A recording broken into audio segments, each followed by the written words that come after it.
All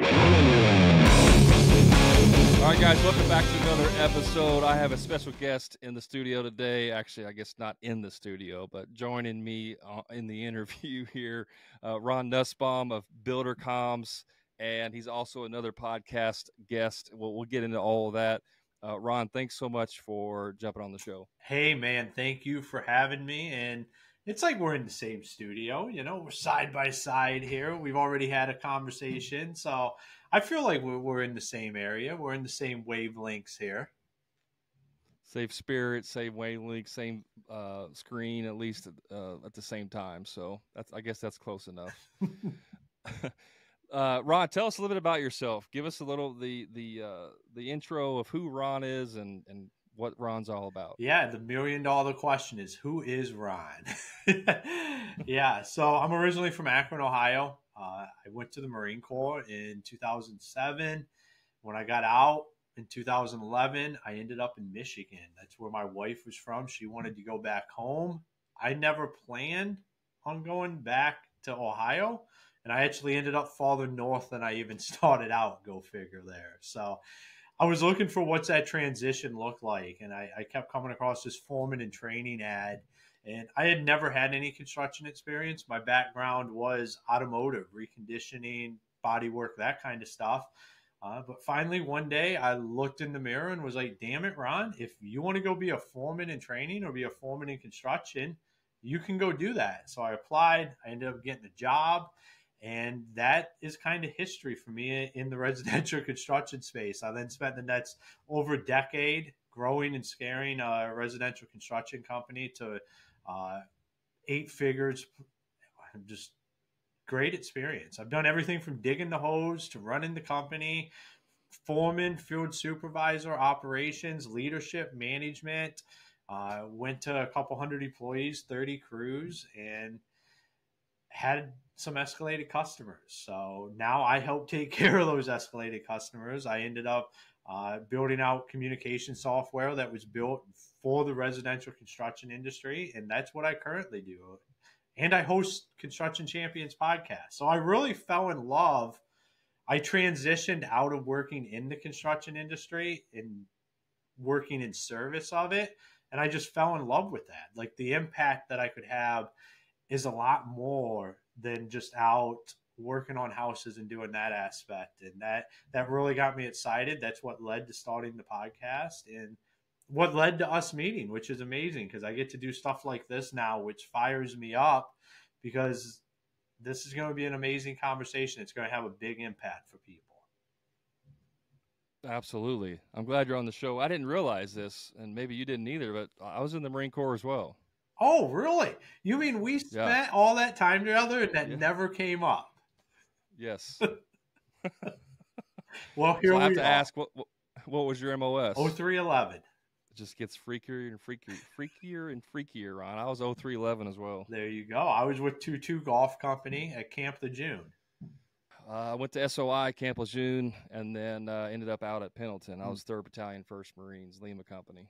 There you go. I did SOI here, and I took the short bus ride right over to Camp Lejeune and got dropped off, and the rest is history on that. So you did PI, Parris Island, and then Camp Geiger, and then to Lejeune. And did you stay at Lejeune the whole time? Yeah, except for when we went to Iraq. So that was home base the entire time. So you went into 07, you said? Yep. Did you do 4 years? Yep. That's enough in the infantry. And my plan was to be in long. Like, I really felt like, God has a plan for you. I felt like it was a calling to be in the Marines. I had a tattoo on my neck. I spent 13 months getting it removed to just be a Marine. And then once I got there, I thought like that's what I was going to do. My wife, who was my girlfriend at the time, like I had this conversation with her that this is what I'm going to do. I'm going to be deployed. I love this shit. And that's like, if you're not along for that ride, then this isn't going to work out. And well, she was 100% on board for that ride. And then it ended up in the Marine Corps. It wasn't, I blew my knee out in our Afghanistan workup, and they pretty much told me is I can go sit behind a desk or I can just not be in the Marine Corps anymore. And I just couldn't picture myself as being in the Marine Corps and sitting behind a desk. Like that just didn't jibe well for me. And that's really like when I say I ended up in Michigan in this transition and found construction, that's what it was. Like I wasn't planning on being in Michigan. Like I thought I was going to be in Afghanistan. I thought I was going to be doing this and continuing my Marine Corps career, and that just it didn't pan out that Hmm. Yeah, it's hearing backstories on with stuff like that is sometimes just blows my mind. So I'm a little older than you, I think. I'm assuming unless you waited before you went in, but I went in '99. So or I'm sorry, '95. I got out in '99. So we were pre Gulf War and Afghanistan War and all that stuff, but pre 9/11. But anyways, let's talk about construction. way. The greatest post-military job you can have, no matter what you did in the military, I'm a firm believer that you can transition very well into construction. Well, there's two. There's two careers. You know what the other one is? No. Law enforcement. Oh, there's always that if you want to continue to serve. Yeah, law enforcement slash firefighter, all that stuff. I have most of my Marine Corps buddies became a firefighter or a police officer. So, and I almost did as well. I almost joined the police department as well. But see, I wanted to be a detective. Like I wanted to solve crimes, but I didn't want to be a patrolman and do all that stuff prior to being a detective. You know what I mean? So Yeah, no, I know what you mean. If I was going to do that, I'd want to be SWAT or something. And like, well, that too. But you That got to too. do all the BS to get there. And so for me, what happened for me was I met my first wife. Unfortunately, I met her when I was still in the Marines, and I had about a year left. I came home for 30-day leave. I met her. We like hit it off, and then we kind of dated the remaining year I was in, and then I didn't really have a strong bond of like, oh, I want to be a Marine forever. Like that wasn't me, and so I was like, well, I'll just get out. I got a girlfriend back home. I did my thing. It's time to move on. So I got out, came back home, and then tried a bunch of other stuff, and then finally got myself into construction. It was probably when did I don't even know the date. I'm terrible at dates, like time frames. Terrible at it. But it was probably 5 or 6 years after I got out is when I first got into construction. I had a bunch of other jobs. I was a cable guy. I was the cable guy for a while. So, but let's talk about construction. So, what kind of? You said you did residential construction. What did you guys specialize in your business? Anything below grade, like that was Okay. foundations, basements, crawl spaces, all of that. The easiest way to explain is just anything below grade. And was that mostly like new construction or remodel repair All or what? retrofit. So we did a lot of foundation repair stuff, a lot of basement waterproofing, crawl space. Just a lot of houses just not built on the right foundation, and you can retrofit that instead of come in and have to lift a house up and just pull a brand new foundation. So let's talk about that for a second. Is that because when you took that foreman job, it was for like a foundation, like you were doing the exact same thing, or was that something different? No, it was the exact same thing. I'm a pretty loyal person, so I stuck at it. I had a chip on my shoulder to say because I was got a high school diploma, 4 years in the Marine Corps, and everybody that I was being hired with had construction management degrees. And I was like, wow, I'm just going to have to outwork them. I'm going to have to Ron Nussbaum this and just show up and learn as much as I possibly can every day.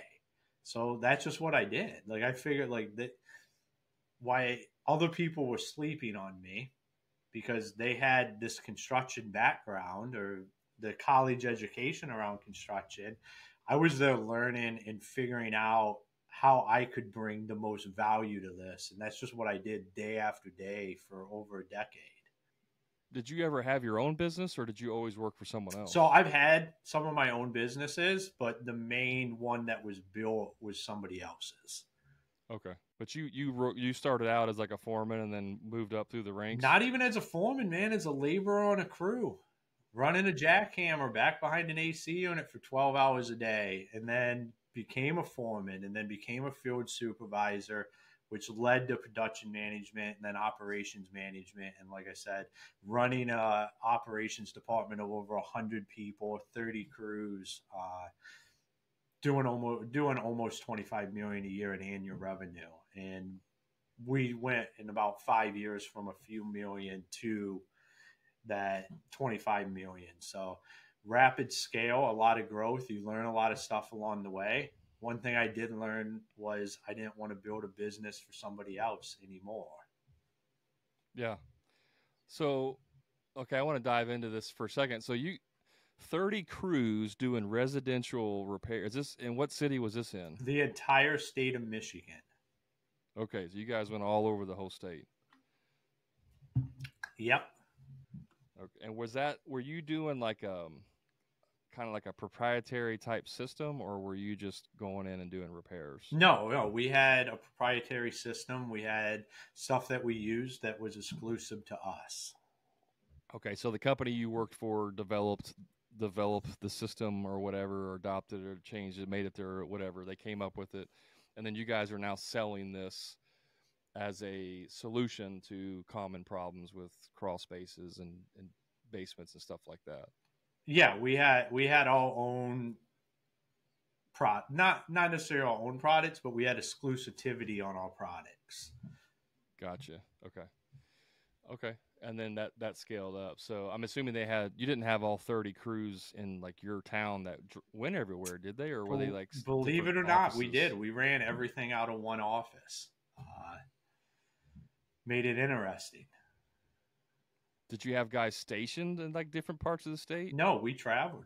We would travel and put guys up in hotels, and that's just kind of how it was. It's expanded from there now to the point where it's big enough where there is other satellite offices and stuff. But in my tenure of being around, we did everything right there out of one central location.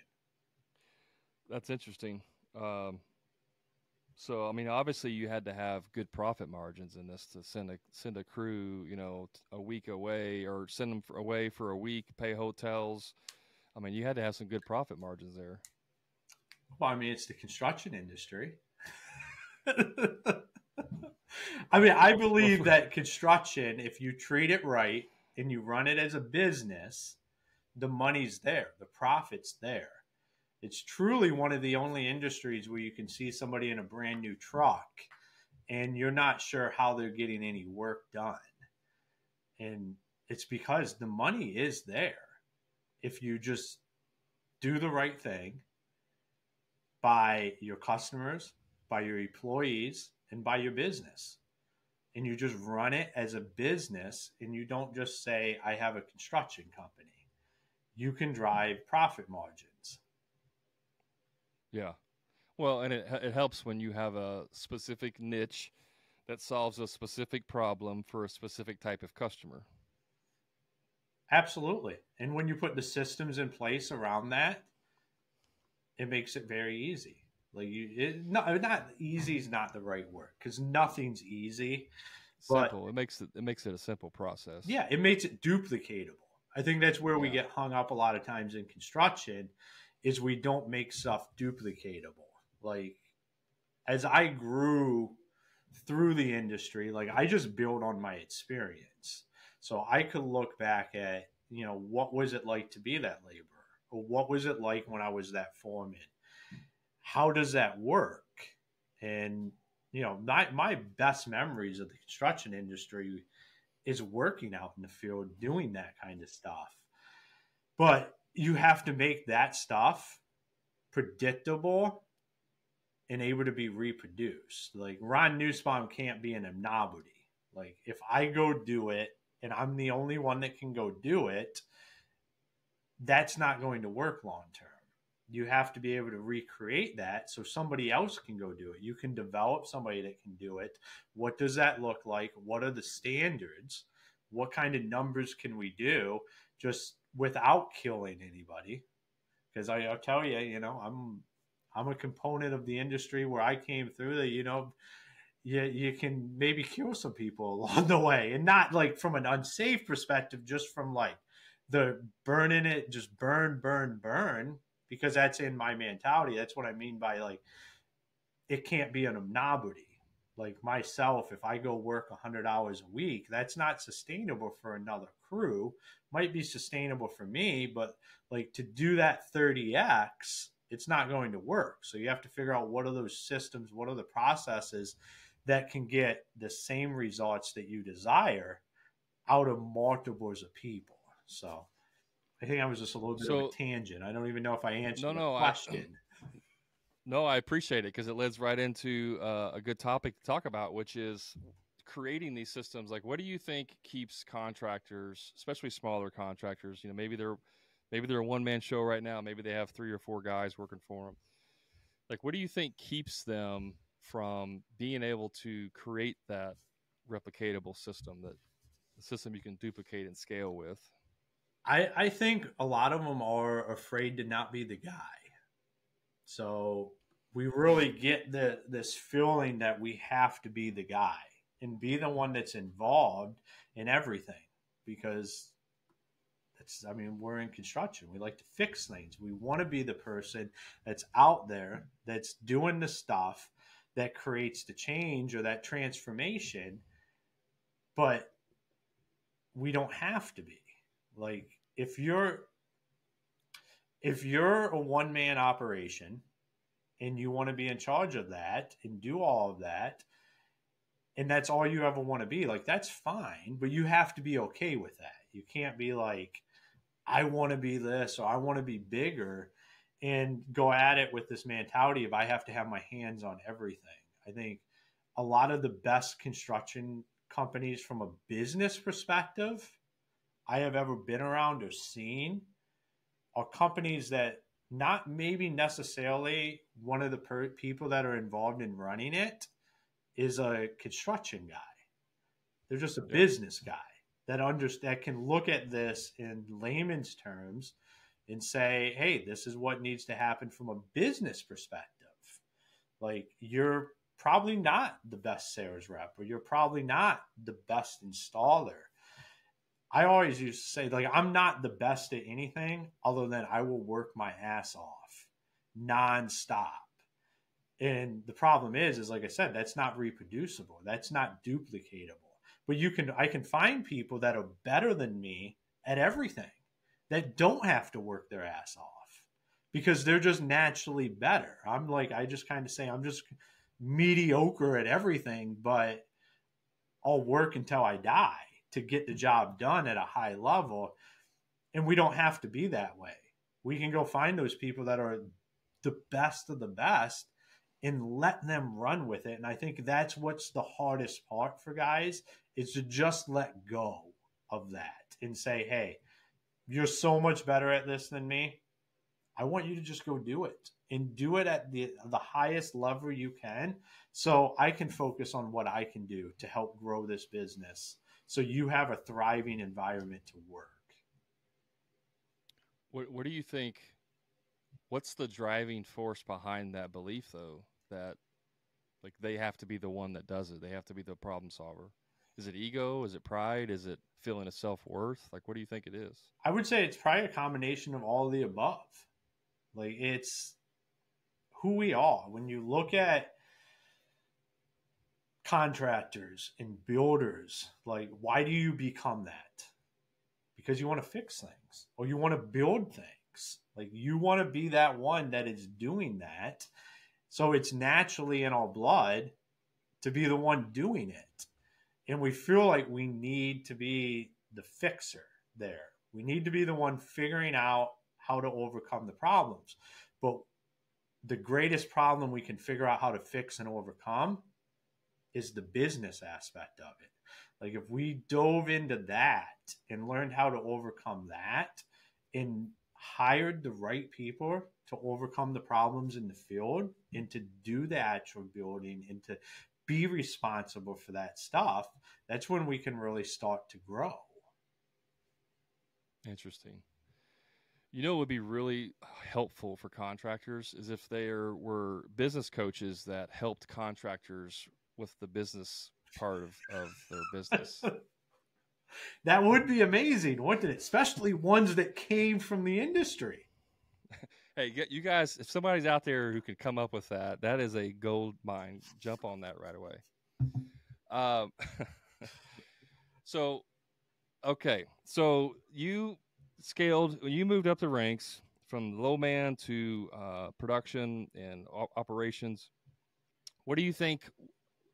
What helped you personally, like your skills, to be a better team builder? Because to do what you're doing, you got to be a good team builder, essentially. Trial and error and a lot of reading and a lot of conversations in the mirror. You're going to, like, there's going to be failures. I look back at it.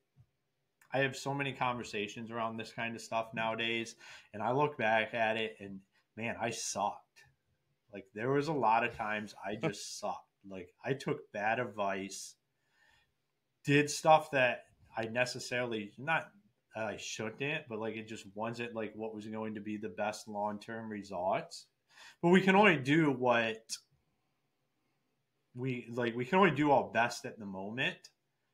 We have to be willing to continuously learn and understand that there's going to be failure along the way and be okay with that. So see, like that's something I suffer. Like I don't like failure. Like I mean, you could probably relate with this. You were in the Marine Corps. Like failure is not an option, but it is, and it's something that you have to learn to accept and learn from. So I read a lot of books. At my peak, I was reading 60, 70 books a year because that's what I heard that, you know, the top CEOs in the world would read. So that was my end goal, is I wanted to be that. So I was head deep in like, how do I become the best leader, the best people person I can be? And like I said, I made a lot of bad decisions. I sucked at it a lot. When I look back at it now, you know, you think you're winning, but when I look back, like, man, I was bad. And now I think the best thing you can be is the best you. Like, I just try to be the best Ron I can be and lean into who I am. Like, there's stuff that I'm not good at, and that's fine. I'm type A personality. I'm pretty direct. Like, that's fine. I just need to know my audience and be able to correlate my message to them. I don't need to change who I am. And I think as leaders and as people that are bringing up teams, no matter how much you lead into personal development, you can never lose sight of who you are. But I think that's what we lose because we're trying to develop and develop. We'll develop, but that foundation of who you are is what you need to build off of. You don't necessarily need to change that. You need to figure out how to make that the best it possibly can be. You said something really interesting. You said you leaned into leaned into yourself.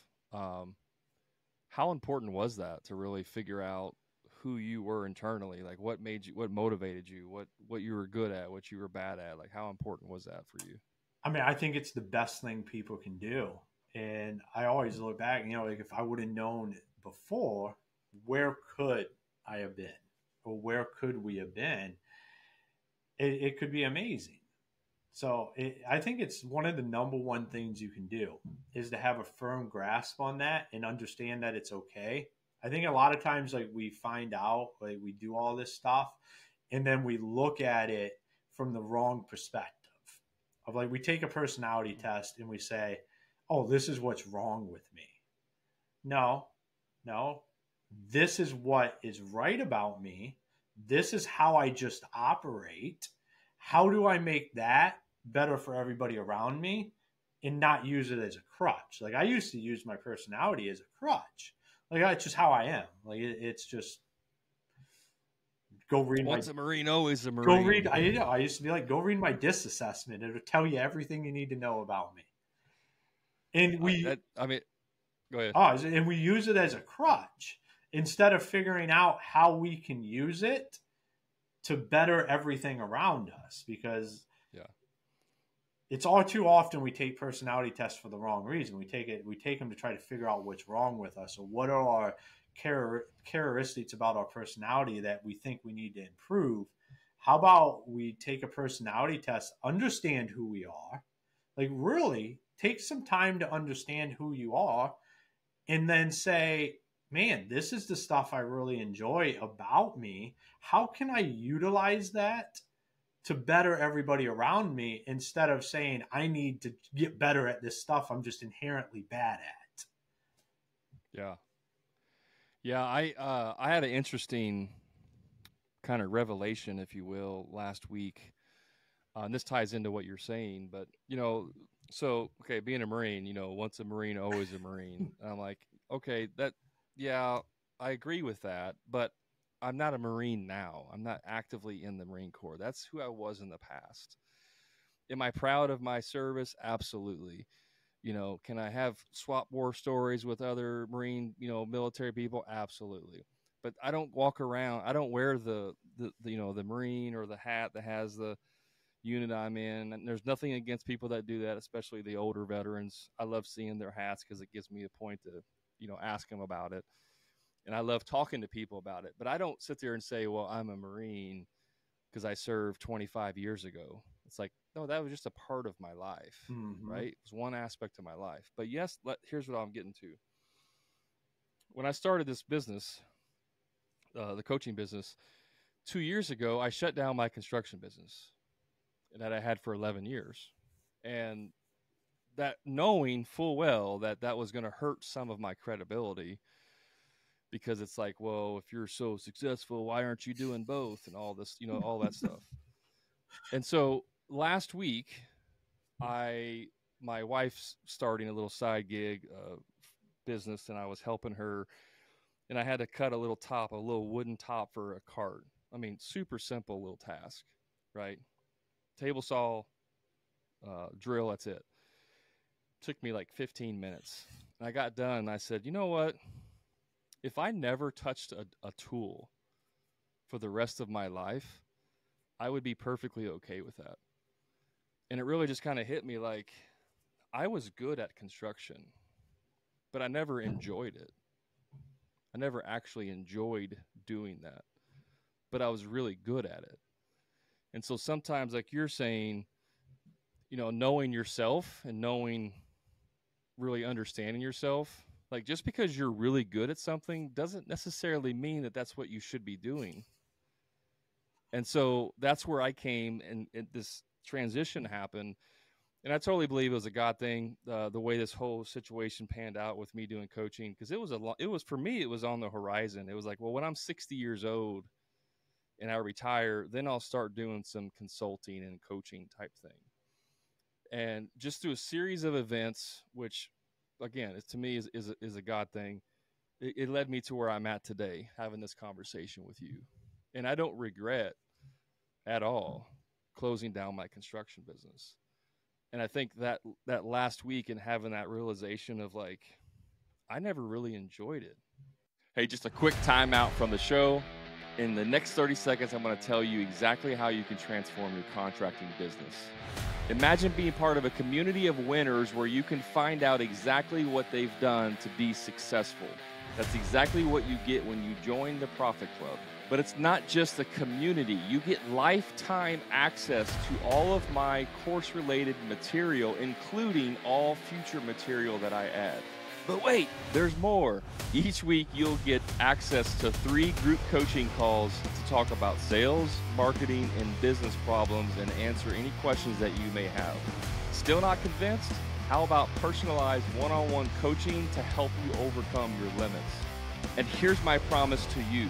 I guarantee you will double your investment within 90 days, or I personally will work with you one-on-one until you do. So don't wait. Elevate your game with the Profit Club today. Now let's get back to the show. Like some guys wake up and they love it. They love the actual craftsman side of it, which is good. It's not so great if you want to build a business, from a business perspective, but from a craftsman's perspective, if you love doing that, if you love building things with your hands and working with your tools, that is phenomenal. And I'm not saying you shouldn't do that. But for me, understanding and having that epiphany last week that, you know what, I really never fully enjoyed it. I took pride in it, but I never enjoyed it. So what you said about understanding yourself, I think is completely 100% true. Like, and guys, for whatever reason, and maybe you know the answer to this, but for whatever reason, contractors, when it comes to the touchy-feely stuff, that's like off limits, right? Like, I don't want to learn about myself. I just want to show up and swing a hammer every day. Which, that's fine if that's what you want to do, but you have to be okay with that. Like, I think we get this mixed concept where I want to do that, but I want to have something else as well. So you have to figure out what you're okay with. I relate with what you know what I loved about construction is the hard aspect of it. Like, that's what I liked. I just like that not everybody can do this. Like, it's hard. Well, business is hard as well. It's the same. Like, I'm always drawn into these situations where it's like, how hard could something be? I want to be involved with that. Like, hence I have a startup now. Like, it's the hardest thing I've absolutely ever done. But I'm the same way. Like, I don't want to do projects around my house because I know they're never going to be good enough. I don't want to do work that I have to look at all the time because it's just not like, I'm not going to be happy with it. I tell my wife, like, I would just rather somebody come do it than me. Like, I'm just not interested in necessarily doing that. Could I do it? Absolutely. Yeah, but you also understand the value of your time, Mm-hmm. and you would rather pay someone a couple $1,000s to come do that project than spend 6 of your weekends working on it, and then be thinking about it that, man, I could have done this a little bit different and it would have been better. Yeah, you have that too. Yeah, so I think that is, that's, we talked about on the podcast in the, going from a craftsman to businessman, that single transition for a lot of guys is super difficult, right? Especially the actual craftsmen who do enjoy the tools, and all that. And I want to clarify, like, I didn't hate every aspect of construction. Like, there were definitely parts that I liked. I liked meeting with customers. I liked coming up with solving problems, like you were talking about. The management side of it, the being creative. Like, I liked that, and I liked owning the business. But the actual, like, swinging the hammer part of it, I hated it. Like, hated it. But I was good at it. And so this is where you get stuck, like you were saying, because we think we are the guy. We're the only guy, because Ron, these guys, these young kids, they just don't want to work anymore. They don't want to work that hard, Ron, so I got to do it all myself. What do you say to those people, those contractors? I think I don't, and to back up to where you were talking about craftsman to business owner, is how good of a craftsman could you be if you could just go do that and not worry about everything else? Like, if you built a business to where you could go out and do what you love and not have to worry about the profits, all of that kind of stuff, for like getting this job. Like, if you could just go do your favorite part, like, what would that be worth to you? Because to me, that's worth the time to do that and get that stuff in place. I know guys that don't run their day to day, but they build a business because they got tired of the disaster and everything around it because they didn't feel like it made them the best they could be. And they were like, if I can get this situated, if I can bring the right people on and I can start training people, it'll allow me to do the projects I love. I don't have to do all the projects. I get to do the ones I want to do. I can have somebody that understands the business. Like, how good of a craftsman could you be if you spent a few years on actually building your business and getting it to a point where you could just be that craftsman and do what you love? Yeah, because you have the freedom to now do whatever you want. Yeah. I mean, what you're talking about is getting to the point in your business to where it can run without you being involved in the every second of its operational, daily operational activities, and you could just, and it's some of it like for some people it's a pipe dream. Some people don't have the right skill set, they don't have the right skills or the ability to do this. But like this, the thought of like, oh, I just come in at 9 o'clock, I wake up at 7, I mosey out of bed and I have my coffee and read the paper, and then I come in at 9 and then I leave by 1. It's like that's not really what you're talking about. Like you're not talking about a completely hands-off owner. You're talking about building a business around what you want to do. And if what you want to do is actually do the craft, then you can still do that. Is that what you're saying? Yeah, no, it's absolutely what I'm saying. Because I mean, you can build it any way you want, but the thing is building it so it works, and you can go do what you're best at or what you want to do. Maybe you get there and you decide, man, I really love the business aspect of this. Like, what happened for you is like I like this aspect a lot more than I actually like doing the craft. But you can never be 100% the absolute best if you don't have all the other stuff out of the way.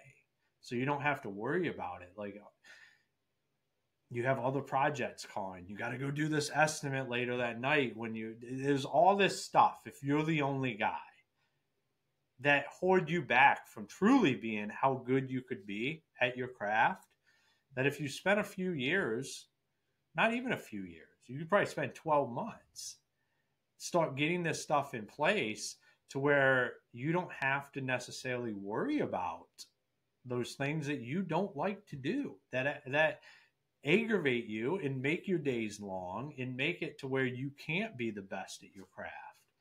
And that's, as much as guys don't want to talk about it sometimes, that is business building, but it's what it takes to be happy and to have some of that flexibility. So we don't just go through this working 100 hours a week, always like not getting to where we need to go. So like, you don't need to build a business to just be the boss and have this big business. I say this a lot.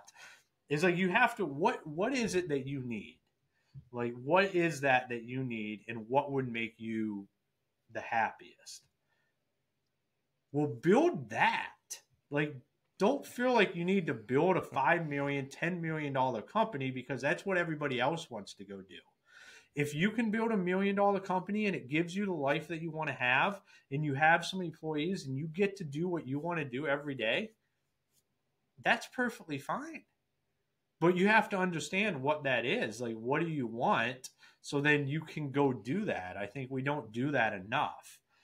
We just end up going out and we're just building a business. We're not even necessarily building a business. We're just building chaos all around us, hoping that, one day we'll sell the right job and it'll clean everything up and it'll make it all happy. And that never happens because you don't have no clear vision on what that right job even is. That's so funny. The one job that's going to save everything. It's that unicorn. It's out there somewhere. Everybody's looking for it. I got news for you guys. If you do land that one job, right, where you just like you make 4 times the amount of profit as you normally would, and it's a huge project, you're going to walk away with 50 grand, 100 grand in your pocket. If you haven't changed your behavior on how you spend money, that money will be gone in a flash, and you will be back in the exact same boat that you were before you ever landed that job. So that's why like those one jobs are not going to save everything. Or unfortunately, what happens is it'll bankrupt you because you're not ready. Like, you're not ready. I've watched too many guys. They get that job, but they're not, like, then it's a disaster, and it ends up being what will ruin the company. I have a client who went through that. He landed a big $300,000 job, and I cautioned him. I was like, "Hey, man," because he was trying to solve some financial stuff, and I'm like, hey, you need to get these ducks in a row, make sure you have this stuff. And then he's like, oh, I'm good, I just landed a $300,000 job. And I was like, you need. And then sure enough, like 6 months later, he's in trouble. Yep. Right, because he went out and bought the new truck. He went out and got the more expenses, raise his debt ceiling, raise that cash flow going out. And just because you landed one big job doesn't mean you're going to keep landing big jobs. So like you said, a lot of times those big jobs can actually cause more devastation long term than it does short term. Than it helps short term. I want to transition completely because we're getting close to the time. I want to talk a little bit about Buildercomms. What is it exactly? Tell us what it is. Yeah, so we're a customer communication platform that's built for the residential construction space. I help your customers talk to you, and you talk to your customers. Very easily put. I get you out of your emails, no more text messages, no more of that stuff. We get everything in one place, and then we organize it by project. So what we are is a tool to help you be great at communication. So does this work on top of other platforms? Is it a standalone? Like how's that set up? Yeah, we're a standalone that works really good alongside of other construction management, project management software. So we just do communication. I want to be really, really good at that. Like, I feel that the construction tech space is really bloated with a lot of companies that try to be everything in all, and that makes everything mediocre at best. I think we can relate with this just in construction. Like if you try to do too much, you end up not being able to do everything effectively. So I made a decision to just do communication. It's the biggest customer complaint that we have in the industry. It's never the guys, it's never really the work, it's the communication that customers are upset about. So I'm focused on just doing that. We're going to work alongside with integrations and stuff with other software in the construction industry. And my goal is to really start bringing together win-win solutions for contractors and builders when it comes to software. It doesn't have to be intimidating. It can be easy and it can be simple because you got guys like me that came from the industry that are now building software that understand what it's like to be there. So that's what I see happening for just construction software in a whole is we really start creating these win-win opportunities. I just had this conversation like 2 hours ago with a developer for a pretty well-known project management software. I'm not going to say who it is, but he used to be their lead product developer and then kind of took a different role. And I was having a conversation with him. And so, like API access, Zapier, right? Yep. I'm assuming that you have API access for what you're doing to integrate. Yeah, we're currently building out a Zap right now. Perfect. So to piggyback on what you said is this other software, I've begged them for years to have API. They don't. I was like, you got to get API. You got to get API because they don't. They weren't trying to be everything to everyone. They had no like they don't have like a CRM part. It's more just the management part of the project management, not CRM. And I'm like, that's okay. You don't have to do that, but just give me an API access so that I can take that information and put it into my CRM, and I don't have to manually put it in.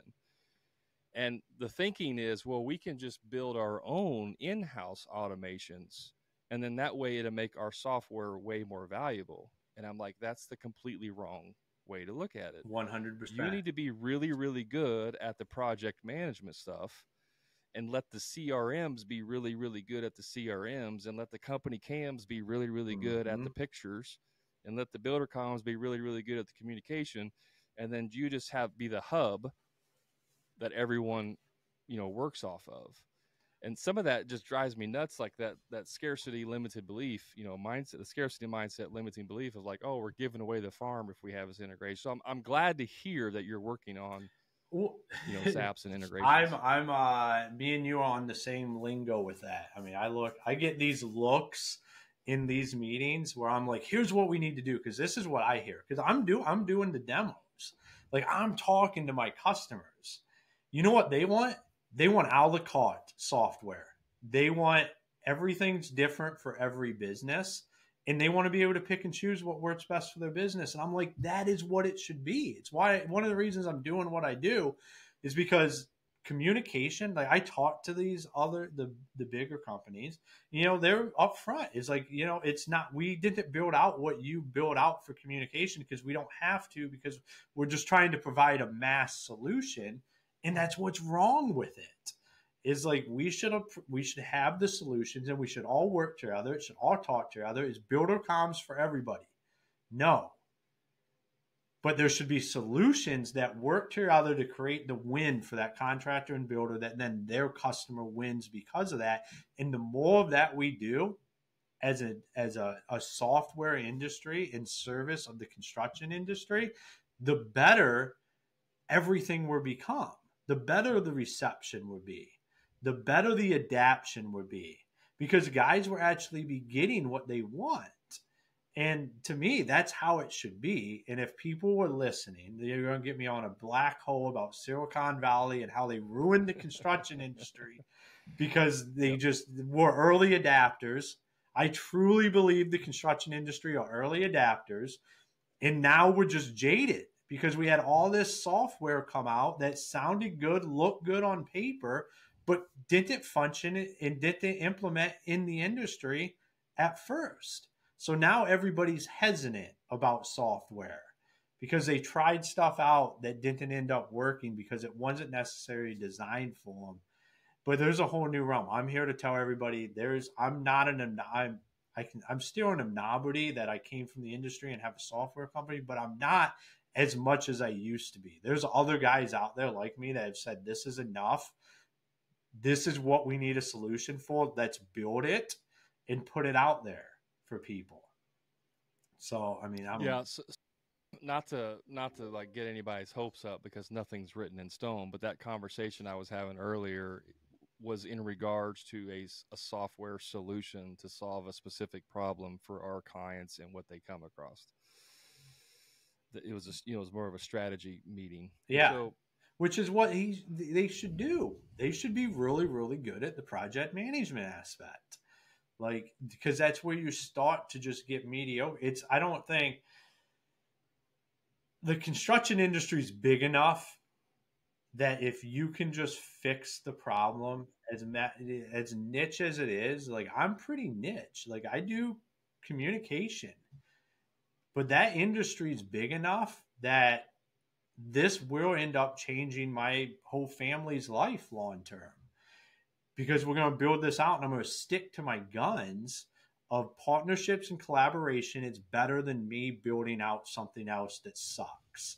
Like, let's just do what we do really, really good and follow through on our promises and not worry about building out a scheduling aspect or a customer management, all this other stuff. Like, let's just help guys communicate better with their customers. And that right there will have the biggest impact I can possibly have on the construction industry. Yeah, two things I want to touch on before we close up here. One, that this conversation parallels perfectly with contractors who try to do every service. You know what I mean? Yeah. Like they believe that, okay, I am a carpenter and I don't get enough work as a carpenter. So now I want to start adding, I can do tile. I'm pretty good at it. So I'll just start adding tile services. And then the customer asked one time, well, while you're here, would you mind finishing this drywall? Can you repair this drywall? Yeah, I can do that. You know what? I'm going to add drywall services. And they start adding and adding and adding all of these additional services instead of just getting really, really good at carpentry. Mm-hmm. Or, if you're a remodeler, well, we want to start doing electrical ourselves. It's like, why not just hire an electrician? right? Or if you want to bring in a house electrician, that's fine. But don't try to be an electrician if you're not an electrician. Don't try to be a plumber if you're not a plumber, because you think you're going to get more revenue, you're getting more money because you're able to do more. And it's like, that's not true, because your efficiency and your effectiveness for those other services that you suck at is going to drag down the one service that you're really good at. That's the parallel that I see. Would you agree with that? 100%. And I think that's why I'm so like just hyper focused on that, because that's what I believe. Like you should just do what you're good at, and other people are good at other things. Let them do it and work together, no matter what you're doing, whether it's a construction business, life, software, anything. Like there's different people that are good at different things. Like focus on that. Like I say, I can only be the best Ron I can be. Let me be that, and then surround myself with people that pick up where I lack. And by doing that, everything becomes amazing. And I don't have to try to worry about trying to do stuff that I'm just inherently bad at. Yeah, 100%. And the thing is, when you talk about doing those other things, like it's never going to be as good because your heart's not in that. Like if I decided I wanted to put a scheduling aspect to this, or you're a tire guy, like you're not excited about that. Like I'm excited about fixing communication. That carpenter is excited about doing that. He's not excited about doing tire. I want to be excited about doing scheduling. So that you lose that component where you have that emotion, where you're excited about what you're doing, where you love going and doing it or being involved with it. And then that's when you start hating getting up, is because now you've got all this stuff that you brought on yourself, because you're going to grow this out instead of just being really good and figuring out how to get in front of more of your customers that want your service. And the other parallel that happens here is that in software, like if you wanted to develop out a scheduling software, you would have to, if you're going to do it yourself, you would have to spend all the time doing it. And then if you're going to hire it out, you're going to spend all the money on the R&D and development, right? So you may spend $500,000 on developing a scheduling software, and it may not be that great. I guarantee you it won't be as good as the best that's on the industry already. That's what I'm saying. You spend $500,000 develop out a scheduling software, and it's like, oh, Calendly already does this. All I have to do is integrate with Calendly, and it solves the exact problem.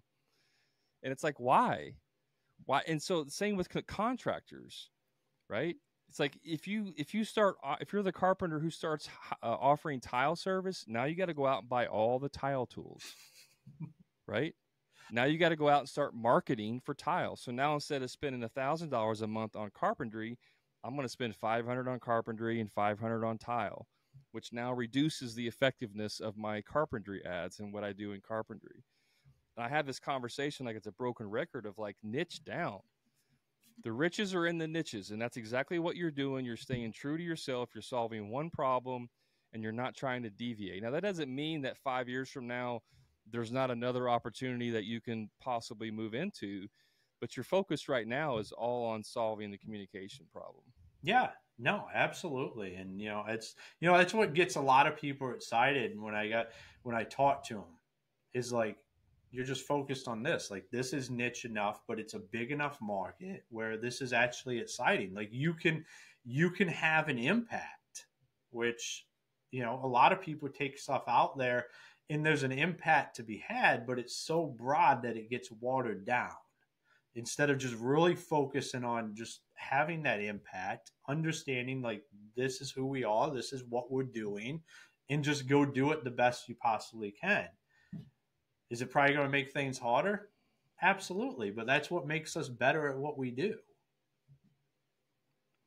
Yeah, the second thing I wanted to bring up, which is why I definitely I'm going to spend some more time with your software, and I haven't dove into it just to be honest, but I just recorded a podcast, and the term I like that I came up with, actually, I'll cheat. It was Chat GPT, ChatGPT came up with this term, all right, but I'm going to steal it and claim it as mine because I'm the first person I know that said this, even though I didn't come up with it. It's speak now or pay later. As far as communications go, especially with your customers and your employees and your subs, speak now or pay later. That, oh, I sent a text and it said something. I'm surely they understand what that means. That's good enough. And then you find out later they totally didn't understand what you were saying. And then you end up paying for it some way, whether it's through your time, money, whatever. I love it. And you know what's amazing about when you focus in on something is because now with the advances in AI, like I don't know how familiar you are with like Grammarly and stuff and how it has tone detention in there because we're so laser focused on providing the best communication software that now we're looking at, because I'm completely anti-automation. I think like that's where communication goes wrong is when you automate it. But how can we use AI to just make us better communicators? It's with that tone detention. It's like a red light, green light, yellow light on incoming messages that we can pick up on tone mids that guys might miss, or on a message that you're getting ready to send out.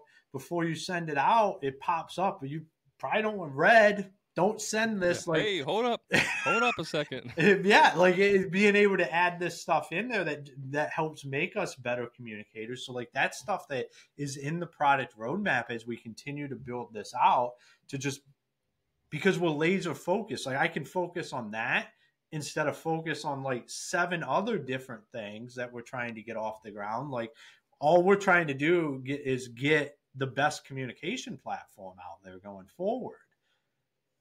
Have you heard of Goblin.co?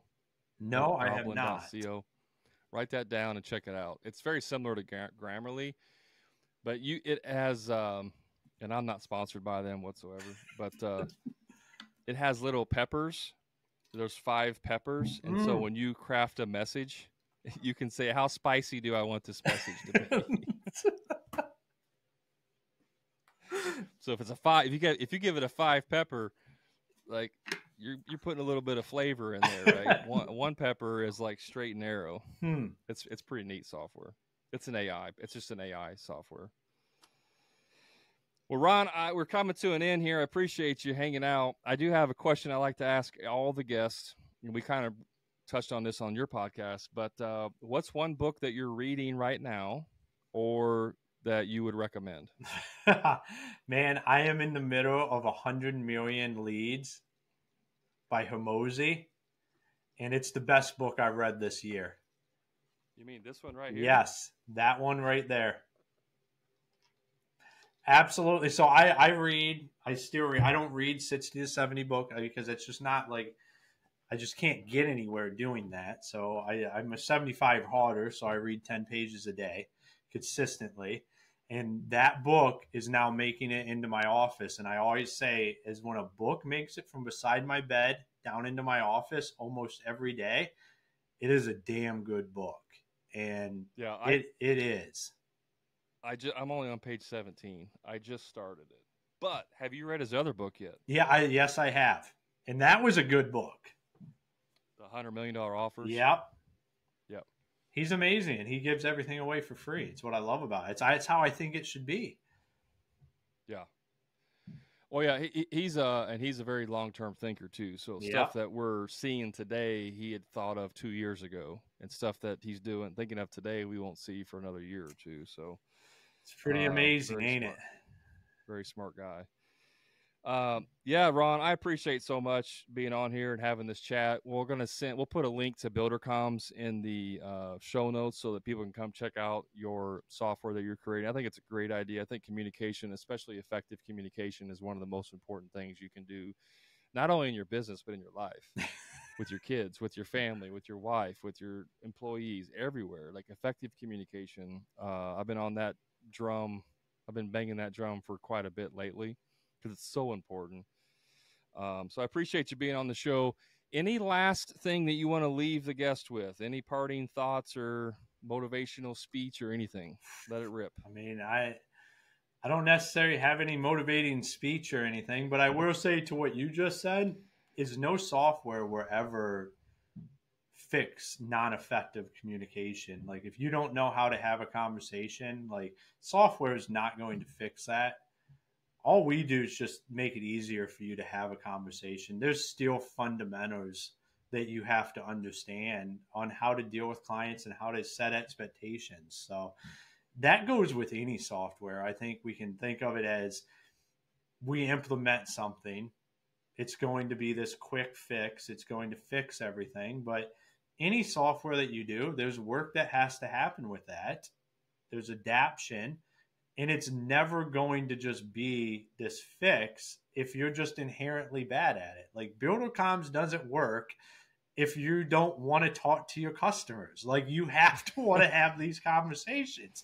We just make it easier for you to have them. But same thing with the scheduling software. If you don't want to schedule your customers and have a time when you're showing up to their house, like it's not going to fix your business. So you have to inherently understand that and be willing to fix that stuff. It's funny, and I don't want to go on a tangent, but I talked to a lot of contractors. Like, what do you need help with? They go, I need systems in my business. That's code for I want some kind of technology thing that does everything for me in the business. It's like, that doesn't exist. I digress. Thanks so much for being on the show, Ron. Love to have this conversation. I love technology. I love software, and I love talking about construction and stuff. So this was a good one for me. We'll put your information in the show notes. So if people want to get a hold of you, they can do that as well and find out about Buildercomms. And guys, I appreciate you hanging out with me today. You know where to find me on social media. You can go to Instagram, TikTok, Facebook, or YouTube. Just search for the Hammer and Grind podcast. We'll also have links in the show notes for you. I appreciate you hanging out with us today. And remember, until next time, profit is not a dirty word.